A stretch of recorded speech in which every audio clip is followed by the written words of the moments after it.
నాకు ఇలా జరుగుతుందని నేను అసలు అనుకోలేదు. ఏం జరుగుతుంది లాస్ట్లో చూసేయండి.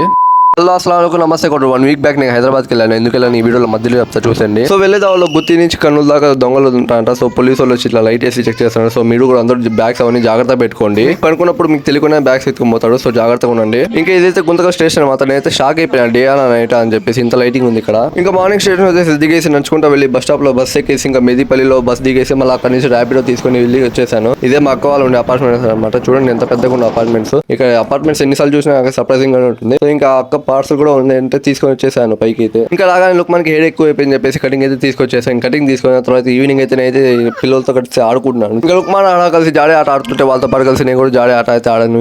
ఆడగానే ఆగే చిన్నప్పుడు డేస్ అయితే గుర్తొచ్చేసాయి. ఇంకా బోర్డు కొడుతుంటే క్లబ్ హౌస్ లో ఉన్న ప్లే ఏరియా అయితే వచ్చేసాను. ఇంకా సేఫ్ టేబుల్ టెన్నిస్ గేమ్ ఆడేసి పక్కన ఉన్న 8 బాల్ గేమ్ అయితే ఆడాను. చిన్నప్పుడు తెగ ఆడేవాడిని ఫోన్ లో అయితే. ఇంకా బయటికి రాగానే గ్రాస్ ఎక్కువ అయిపోయింది, క్లీన్ చేస్తాను. ఈవినింగ్ అని చెప్పేసి పక్కన ఉన్న ఎంజీఆర్ మాల్ అయితే వచ్చేసాం. ఇంకా కాసేపు ఇక్కడ మాల్ అంతా తిరగగానే ఇక్కడ టైం అయితే క్లోజ్ చేస్తా అని చెప్పేసి ఆటోలోకి అయితే వచ్చేసాం. ఇంకా సేపు ఫ్యామిలీతో వాకింగ్ వెళ్తా అంటే నేను కూడా వెళ్ళేసాను. ఇంకా హైదరాబాద్ కింద వచ్చాను. ఫ్యామిలీతో టైం స్పెండ్ చేయడానికి అయితే వచ్చాను. ఇంకా పక్కన సత్తుంటే మాకతో పాటు అయితే వచ్చాను. బాల్కనీ నుంచి నైట్ వ్యూ అయితే చూడండి కింద ఎంత బాగుందో. ఇంకా రిటర్న్ కోటర్ అయితే స్టార్ట్ అయిపోయాను. కోటర్ బస్ అనుకుంటాడేమో, కాదండి లోకల్ బస్ అనమాట. ఇక్కడ నుంచి కొంచెం దూరం ట్రావెల్ చేసి ఇక్కడ నుంచి మళ్ళీ బస్ ఎక్కాలి. ఇంకా బాగా ఆకలిస్తుంటే చికెన్ షవర్మా తీసుకొని తినేసాను. ఇది చాలా వరస్ట్ గా ఉంది. ఇంకా ఖాళీ కడుపు కన్నా అదే నేను అడ్జస్ట్ అయిపోయాను. ఇంకా ఇంతలో బస్ వస్తే బస్ ఎక్కి కూర్చున్నాను. నేను చేసిన మంచి పని ఏంటంటే ఓడియో షేక్ తీసుకోవడం. ఈ షేక్ తీసుకొని తాగడం వల్ల కడుపు అయితే రిలీఫ్ గా ఉంది. ఇంకా మంచి నిద్రలో ఉండగా అందరూ నడుచుకుంటూ అయితే బయటకు వచ్చేసాడు. ఇంకా ఏమైంది నేను బయటికి రాగానే టైర్ అయితే కాలుతుందని చెప్పాడు. నేను చూసి షాక్ అయిపోయినా. ఎగ్జాక్ట్ గా కోటర్కి 3 కిలోమీటర్స్ ఉండగా రాఘవరాజపురం కాడైతే ఇట్లా ట్రైన్ అయితే కాలిపోతుంది. ఇంకా నాకైతే ఆఫీస్కి లేట్ అయిపోతుంది. ఏం చేయాలైతే అర్థం కాదు. బస్ లో నుంచి అందరూ దిగేసి లగేజ్